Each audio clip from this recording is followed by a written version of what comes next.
Vamos ler, e eu acho que vocês têm versões diferentes, o Salmo 116, versículo de número 15. Vixe, preciosa é a vista do Senhor, a morte dos seus santos.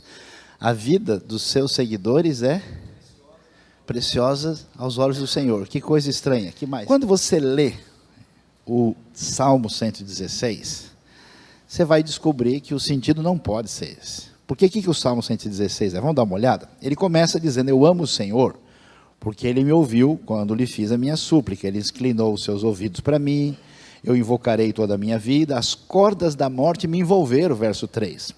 As angústias do Sheol vieram sobre mim, a aflição e tristeza me dominaram, então clamei pelo nome do Senhor, livra-me, Senhor. O Senhor é misericordioso e justo, Ele é compassivo, o Senhor protege os simples, quando eu já estava sem força, Ele me salvou. Ele está agradecendo a Deus porque não morreu, porque foi salvo da morte. É exatamente ao contrário.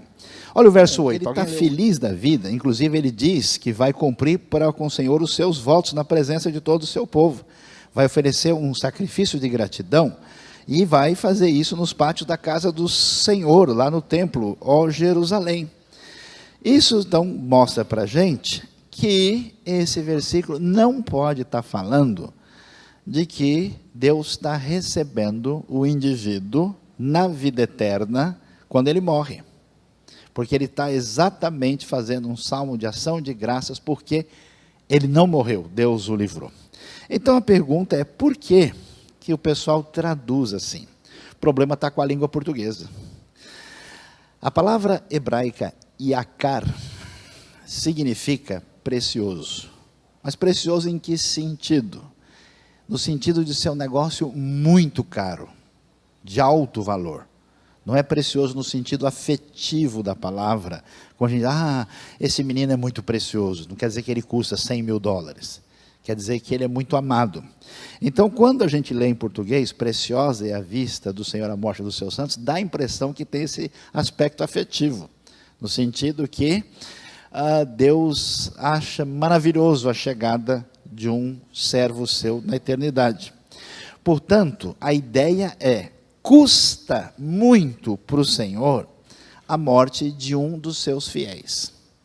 Ou seja, o salmista está orando, está doente, está em dificuldade, pedindo a Deus por livramento e salvação do seu sofrimento, libertação. Ele recebe isso. Quando ele recebe, ele escreve o salmo. E ele diz, quer saber de uma coisa? A morte de um fiel a Deus não passa em branco. Custa caro para ele, pesa muito.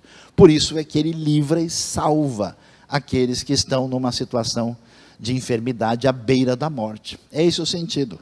Essa é a razão porque essa versão, por exemplo, a NVI traduz, o Senhor vê com pesar a morte dos seus fiéis e a vida. A Almeida 21 foi um pouquinho mais corajosa e colocou a vida, porque o sentido é esse, né? Não foi uma tradução literal, mas foi a tradução que fala sobre o sentido do texto, de modo que Deus preserva a vida.